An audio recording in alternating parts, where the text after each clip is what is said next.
नमस्कार बच्चों, जैसे कि पिछले व्याख्यान में आपने पढ़ा कि पुण्य जागरण के कारण और पुण्य जागरण की विशेषताएं और फिर पुण्य जागरण कालीन साहित्य में आपने अलग अलग देशों का साहित्य पढ़ा। अब हम पढ़ते हैं कला के क्षेत्र में पुण्य जागरण। प्रोफेसर डेविस ने लिखा है कि पुण्य जागरण के कारण कला के क्षेत्र में अन्य क्षेत्रों की अपेक्षा अधिक विकास हुआ। मध्यकाल में कला धर्म के साथ जुड़ी हुई। कला पर धर्म का प्रभाव होने के कारण कलाकार स्वतंत्र रूप से कलाकृति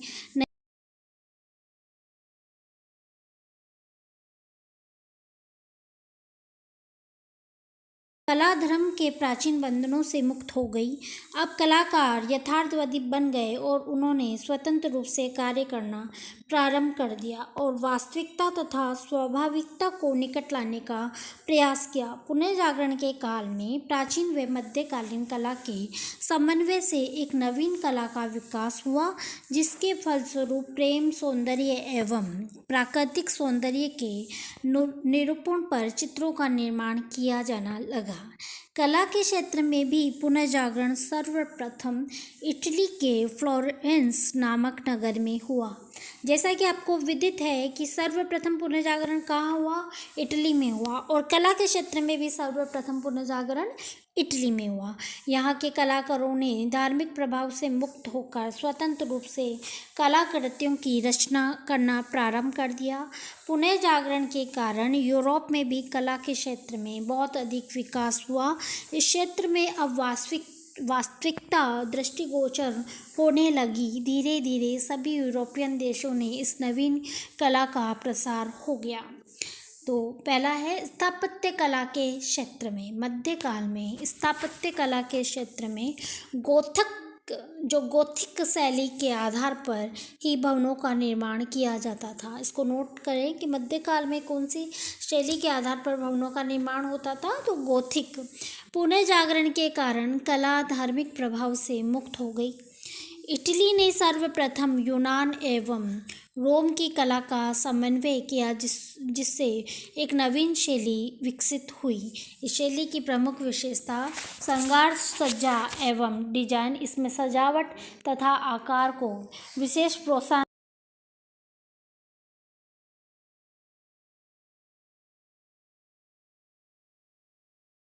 सौंदर्य की दृष्टि से फूल, पत्तियों एवं पक्षियों के चित्र अंकित किए गए।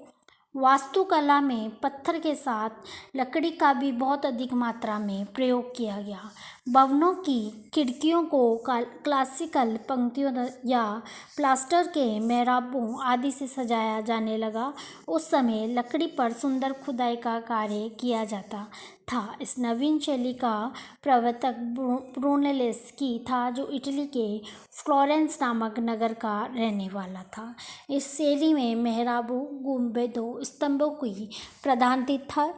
अब नुकीले मेहराबों के स्थान पर गोल मेहराबों का निर्माण किया जाने लगा। फ्लोरेंस के गिरजाघर का गुंबद ब्रूनेलेस्की 16वीं नवीन कला का सर्वश्रेष्ठ नमूना है। इसको आप नोट कर लें। 16वीं शताब्दी में इस नवीन शैली का पूर्ण रूप से विकास हो चुका। इस शताब्दी का प्रमुख स्थापत्य कला विशेषज्ञ माइकल एंजेलो। इसका जो कार्यकाल है माइकल एंजेलो का, वो है 1475-1574 ईस्वी। पुनः जागरण कालीन स्थापत्य कला का सर्वोत्कृष्ट नमूना रोम में स्थित सेंट पीटर का नया गिरजाघर था। इसको नोट कर लें आप कि पुनः जागरण कालीन स्थापत्य कला का सर्वश्रेष्ठ नमूना कौन सा था? तो रोम में निर्मित सेंट पीटर का नया गिरजाघर। इसका निर्माण माइकल एंजेलो तथा राफेल जैसे प्रसिद्ध कलाकारों ने किया था। एंजेलो 90 वर्ष की आयु तक इस निर्माण में व्यस्त रहा। इसके गिरजे का विशाल एवं भव्य गुंबद रेनेसां काल की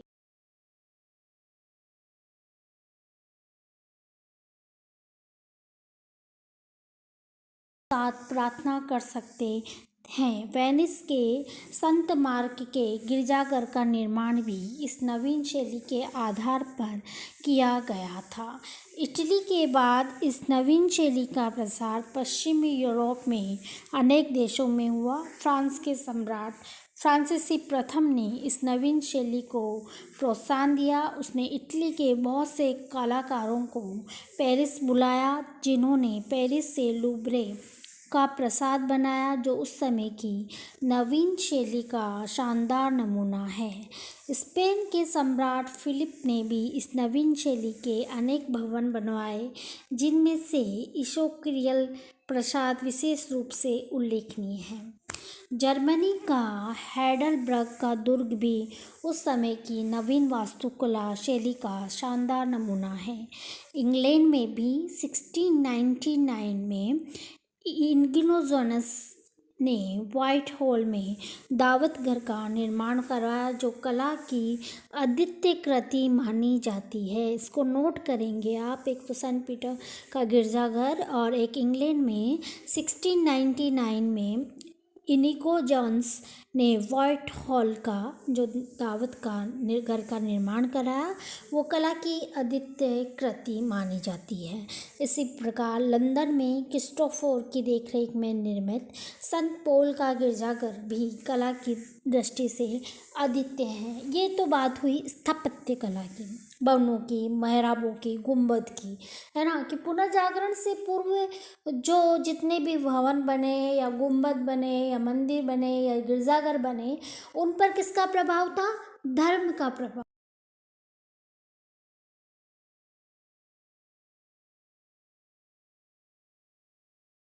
जागरण जब हुआ तो धर्म का स्थान किसने ले लिया? यथार्थ में। अब जो स्थापत्य कला, जो भवन बनाने वाले हैं, जो कारीगर हैं, वो यथार्थवादी से उसका निर्माण करने लगे, न कि धर्म के आधार पर। अब नेक्स्ट है चित्रकला के क्षेत्र में। पुनः जागरण से पूर्व चित्रकला धार्मिक बंधनों में जकड़ी हुई थी, परंतु उसके पश्चात धार्मिक प्रभाव समाप्त हो गया, इसलिए चित्रकला के क्षेत्र में काफ़ी विकास हुआ। अब धार्मिक चित्रों के स्थान पर जनजीवन से संबंधित मौलिक एवं यथार्थ चित्र बनने लगे। इससे चित्रकला में सजीवता दृष्टिगोचर होने लगी। इस काल के प्रसिद्ध चित्रकारों में Leonardo Vinci, Giotto, Michelangelo, Raphael आदि का नाम विशेष रूप से उल्लेखनीय है। बच्चों, इसको आप नोट करेंगे कि चित्रकार कौन कौन से हैं, तो उसको अलग से आप नोट करें। Michelangelo, Raphael, Leonardo Vinci. Giotto को चित्रकला का जन्मदाता माना जाता है। किसको माना जाता है? जियोटो को। वह प्रथम चित्रकार था जिसने मानव एवं प्रकृति पर अनेक चित्र चित्रित किए। उस समय लकड़ी और कपड़ों पर भी चित्र बनने लगे। चित्रकारों ने रंगों को मिश्रित करने की विधि खोज निकाली। परिणाम स्वरूप चित्र और अधिक सुंदर बनने लगे। प्लेट एवं जीन ड्रमर ने लिखा है, रंग की समझदारी से, परिदृश्य की चतुरता और प्रकाश छाया का सफाई से प्रयोग करके रेनेसां के चित्रकार विश्व के आश्चर्यजनक बन गए। चित्रकला के क्षेत्र में इटालियन चित्रकार से अन्य देशों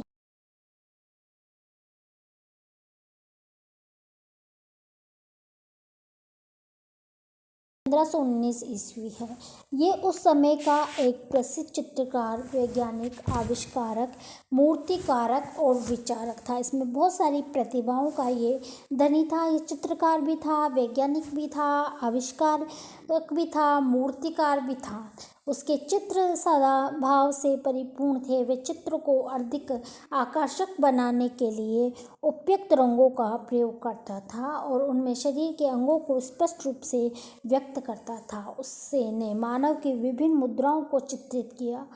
चित्रकार के रूप में उसका स्थान अद्वितीय है। उसके उपलब्ध चित्रों में द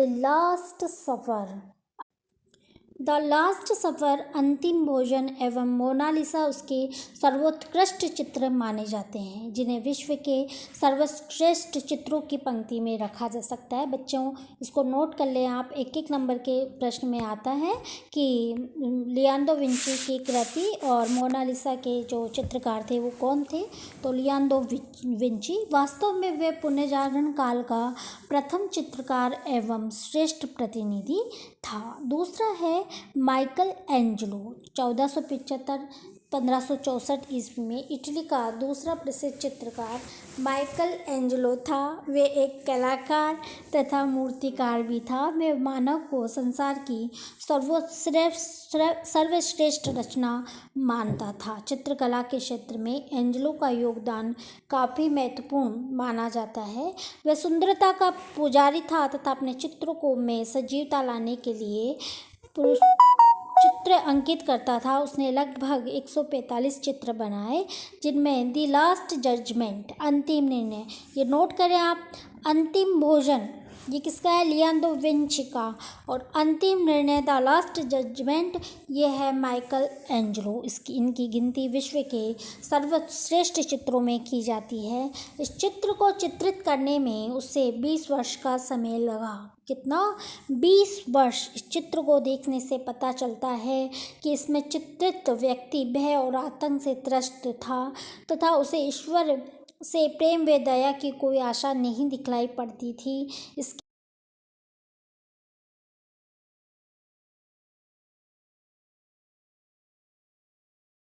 संगमरमर की मूर्तियां बनाई। उन्हें देखने से ऐसा लगता है जैसे वे सजीव हो। उसने संत पीटर के गिरजाघर की भीतरी छत पर ईसा के जन्म से लेकर प्रलय तक की कहानी को चित्रों के रूप में चित्रित किया। इन चित्रों को बनाने में 5 वर्ष का समय लगा। इसी काम को करते करते वे अपने नेत्रों की ज्योति को भी खो बैठा। ये चित्र आज भी लोगों के लिए विस्मय की वस्तु बने हुए हैं। दुर्भाग्य से वे अपने जीवन में विशेष प्रसिद्धि प्राप्त नहीं कर सकते। तो बच्चों इसको ध्यान रखें आप, ये इटली के ही हैं कि एक तो लियोनार्डो विंची ये भी चित्रकार था, माइकल एंजेलो ये भी चित्रकार था।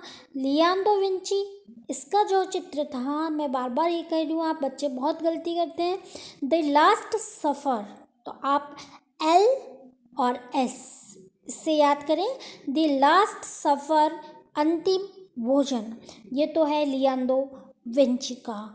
और जो माइकल एंजेलो है उसका है जो चित्र है वो है आपके, ये भी विश्व के सर्वश्रेष्ठ चित्रों में इसको नाम दिया गया है। इसका नाम इसकी की जाती है और इसके जो चित्र हैं वो मानव पे हैं। इसके जो चित्र हैं वो मानव पे हैं और इसके चित्रों में सर्वोत्कृष्ट जो चित्र हैं, जैसे लियोनार्डो विंची का है अंतिम भोजन, तो इसका है अंतिम निर्णय, the last judgment, the last judgment और द लास्ट सफ़र। ठीक है, इन चीज़ों को आप डिफरेंस में रखेंगे। नेक्स्ट है जो राफेल है, उसका जो जो कार्यकाल था वो 1483 से 1520,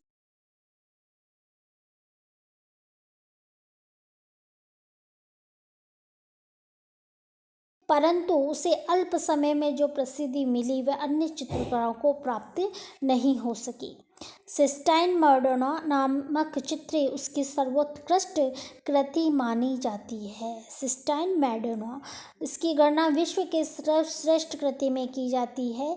इस चित्र में वात्सल्य, प्रेम व मातृत्व का सुंदर चित्रण हुआ है। उसके द्वारा निर्मित चित्रों में सजीवता, सुंदरता है। राफेल ने देवी देवताओं के भावपूर्ण व प्रेमपूर्ण चित्रों को चित्रित किया, इसलिए पोप उस पर बहुत प्रसन्न हुआ। उसने अपने एक चित्र में यूनानी दार्शनिकों को आपस में शास्त्रार्थ करते हुए दिखाई दिया। कुछ विद्वानों का मानना है कि वे प्रेम एवं सौंदर्य का समन्वय करने में राफेल एंजेलो से भी सर्वश्रेष्ठ है। माइकल एंजेलो के मुकाबले में राफेल का काम शांत, मधुर और नारी सुलभ मोहिनी से परिपूर्ण प्रतीत होता है। ये तो बात हुई इटली के चित्रकारों की। अब अन्य देशों में चित्रकला, हॉलैंड में नवीन चित्रकला विकसित करने का श्रेय हर्बर्ट आइक तथा जॉन वॉन आइक आदि प्रसिद्ध चित्रकारों को दिया जाता है, जिन्होंने रंगों को मिश्रित करने की नई विधि खोजकर चित्रकला को एक नया मोड़ दिया। वे रंगों का मिश्रण करने के लिए तेल का प्रयोग करने लगे, जिसके कारण चित्र अधिक सुंदर बनने लगे। जर्मनी के प्रसिद्ध चित्रकार चित्रकार डयोरा तथा हैंस डाल्विन लकड़ी तथा तांबे के पात्रों पर आश्चर्यजनक चित्रों का निर्माण किया। स्पेन के डिएगो वेलázquez की गणना विश्व के महान पोर्ट्रेट चित्रकारों में की जाती है, जिसने राजवंश